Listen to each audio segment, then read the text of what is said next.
Warning, censorship. Warning, censorship. Warning, censorship. Well, over the last week, we have brought you news about a church rebellion in the province of Alberta. Grace Life Church, just west of Edmonton. Their pastor's been in prison, maximum security, for more than a week because he will not shut down his church. The church rebellion is spreading. A church in Calgary opened up its doors to its members last weekend, and I hear other churches in Alberta are following suit this weekend. Well, the church rebellion was preceded by the diner rebellion.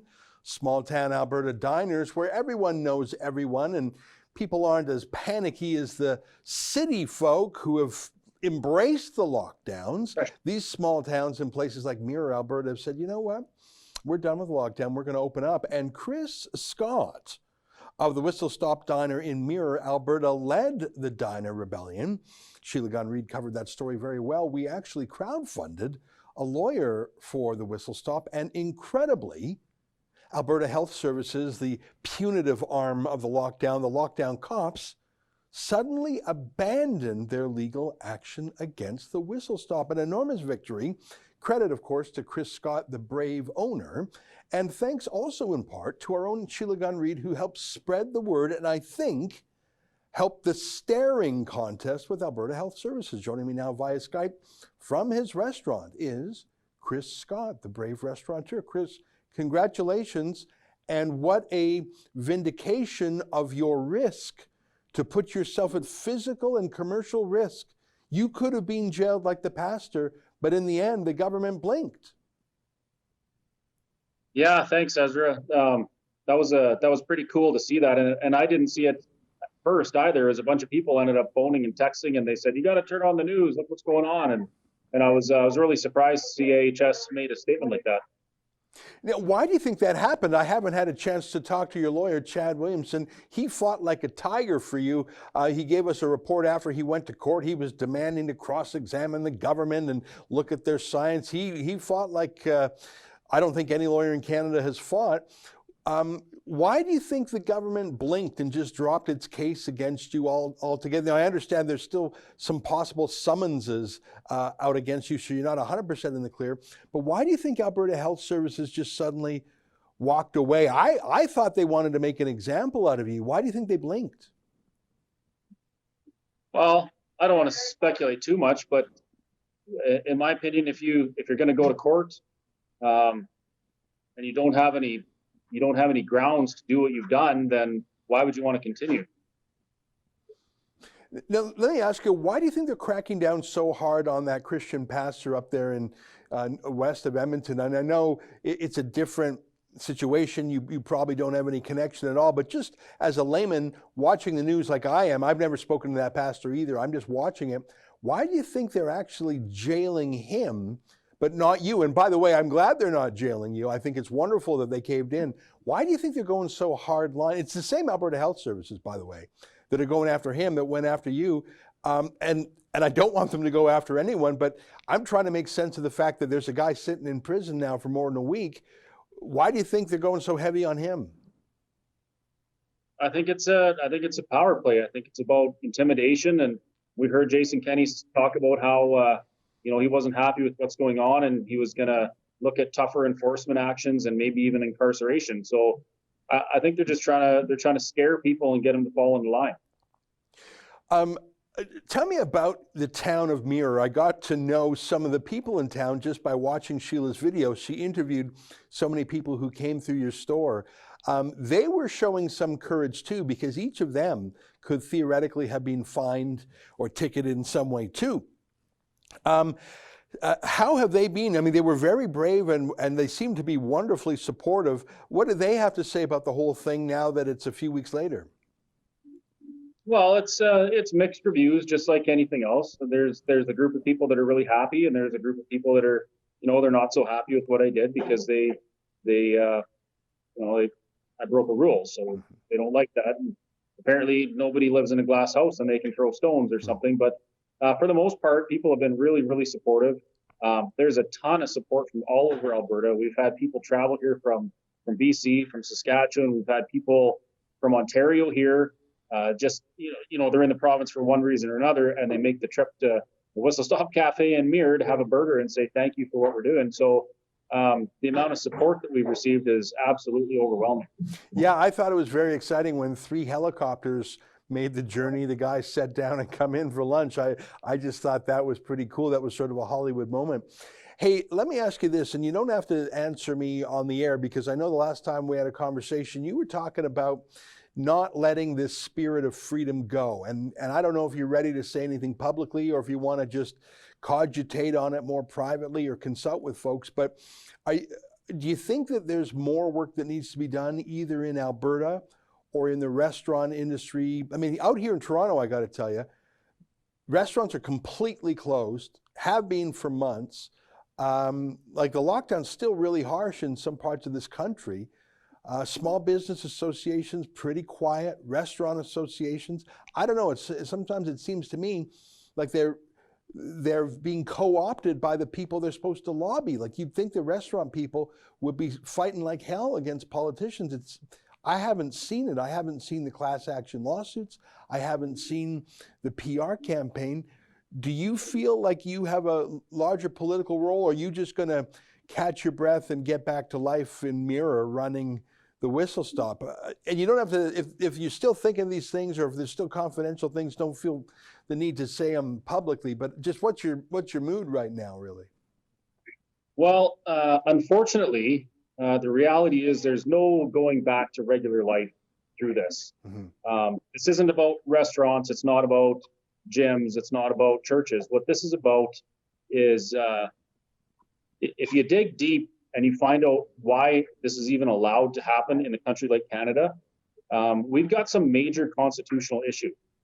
We have since 1982 when it was signed, and I think I'm hoping that people will open their eyes and get past the masks and the physical distancing and all these rules, and try to understand why these restrictions were allowed to be forced on us in the first place.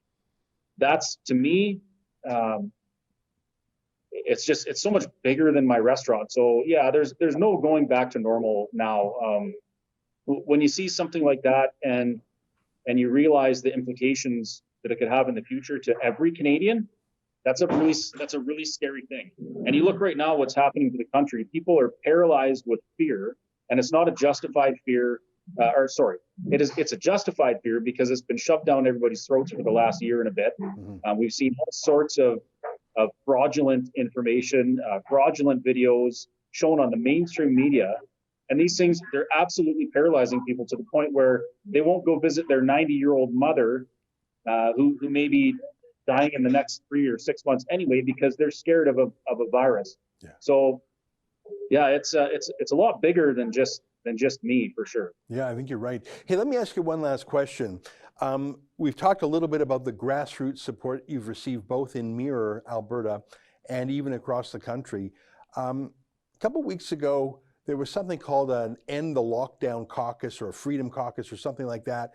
It was politicians, Randy Hillier out in Ontario, Maxime Bernier, saying we got to ease off these lockdowns. And to my surprise, 2 government MLAs from Alberta joined, at least in name, Angela Pitt and Drew Barnes. And Pitt, I think, is the deputy speaker. So she's not just a backbencher, she has some clout.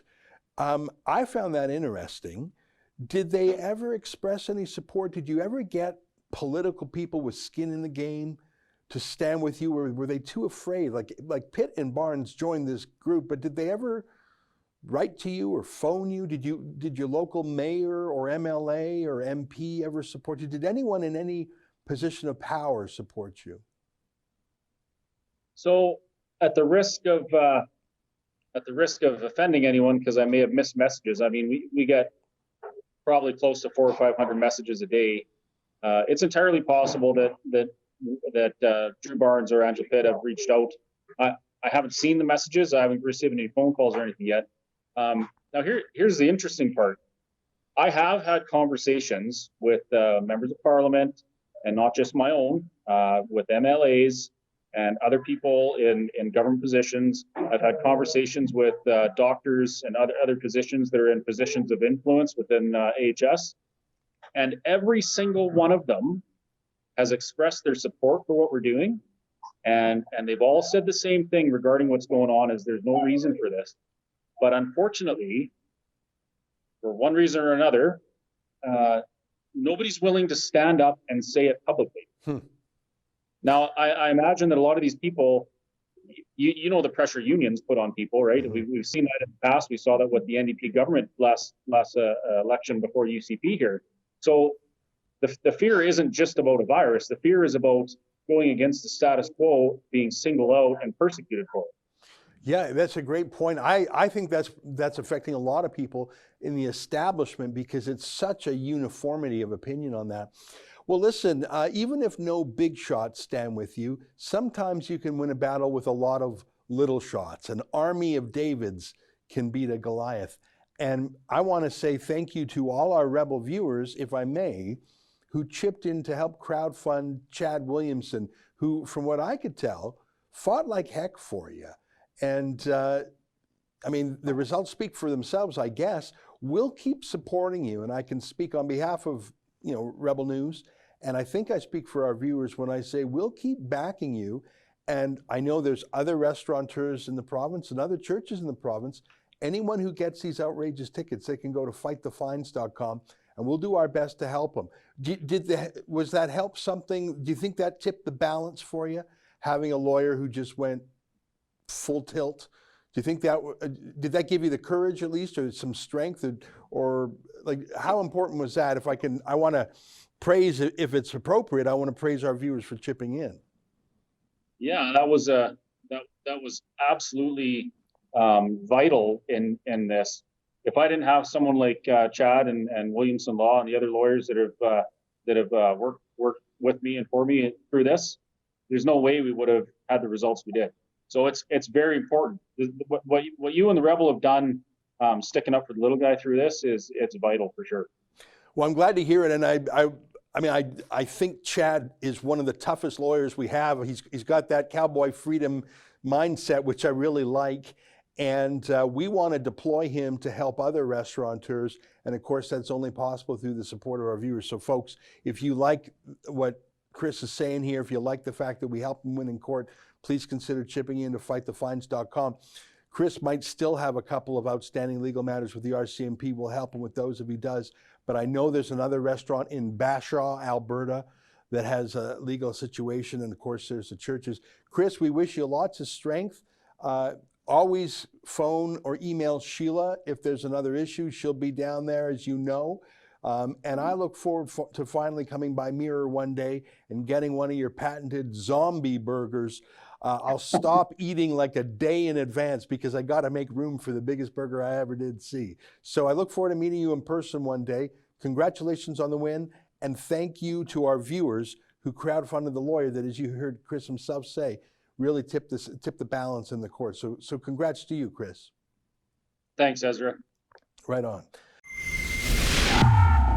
That's an excerpt from my daily show, the Ezra Levant Show. Every day I do a monologue on the news of the day, then I interview an interesting guest, and then I read my hate mail. You gotta subscribe. Go to rebelnews.com.